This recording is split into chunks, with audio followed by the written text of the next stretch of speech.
आप ज़रा वेबसाइट देखिए मिनिस्ट्री ऑफ डिफेंस की, उसमें ऑफिसर्स के नाम लिखे हुए हैं। आप ज़रा ऑफिसर्स के नाम पढ़िए, आपको पता लगेगा कि अगर 100 नाम लिखे हैं, फॉर एग्जांपल, मैंने गिने नहीं, लेकिन मैं कह रहा हूं अगर वहां पे 100 नाम लिखे हैं लोगों के, तो वहां पे सिर्फ 3, 4 या 5 हैं जो कि यूनिफॉर्म्ड ऑफिसर्स हैं, बाकी सब के सब उसमें सिविलियंस हैं। आपने जब मिनिस्ट्री ऑफ डिफेंस बनाई है उसमें पूरे सिविलियंस भर दिए जिनको फौज के बारे में कुछ नहीं पता। फिर आप आर्म फोर्सेस से क्या चाहते हैं? तीसरी चीज, अगर आप एक्चुअली चाहते हैं कि ये इफेक्टिव हो तो आपको मिनिस्टर किसी को भी बनाना है। अगर आप किसी फॉर्मर फौजी को मिनिस्टर बनाएंगे तो बहुत अच्छी बात है। हमारी कैबिनेट में एक सीनियर भी हैं अभी, general VK Singh is there, अगर आप उनको बनाते हैं बहुत अच्छी बात है। कर्नल राठौर हैं, but general VK Singh is, he is been the chief and he has got a certain aura about him, he is उस लेवल पे उन्होंने चीज़ें डील करी हैं।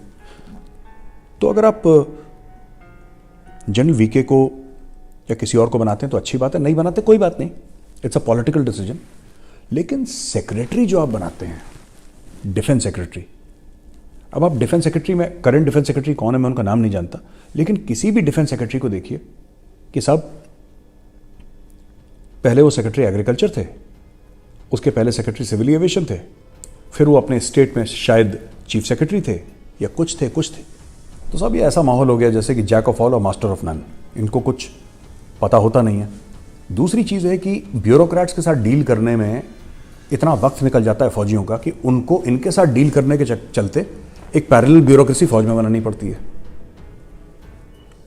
तो अगर हम लोग चाहते हैं, अगर देश चाहता है कि बिल्कुल फास्ट ट्रैक पे मामला चले, तो सब पहले तो मैंने ये बताया कि CDS शुड बी अ 5-स्टार rank, absolutely, there is no doubt about it. CDS should be a 5-स्टार रैंक विथ अ डेजिग्नेशन और rank of a cabinet minister, उस इक्विवेलेंस का होना चाहिए। दूसरी चीज, आर्मी, नेवी, एयरफोर्स को आप साउथ ब्लॉक से निकालिए, साउथ ब्लॉक से निकाल के उनको लाया जाए और अलग से एक उनका बहुत बड़ा एक ऑफिस बनाया जाए जहां पे आर्मी, नेवी और एयरफोर्स एक साथ बैठेंगे। उस ऑफिस का नाम आप कुछ भी कर सकते हैं, ट्राइडेंट हम लोग कहते हैं क्योंकि त्रिशूल के जैसे 3 हिस्से होते हैं ऊपर से त्रिशूल के, उनको इंग्लिश में ट्राइडेंट बोलते हैं, तो हम उसका नाम आप ट्राइडेंट दे सकते हैं, नाम आप कुछ भी दीजिए, उससे कोई फर्क नहीं पड़ता।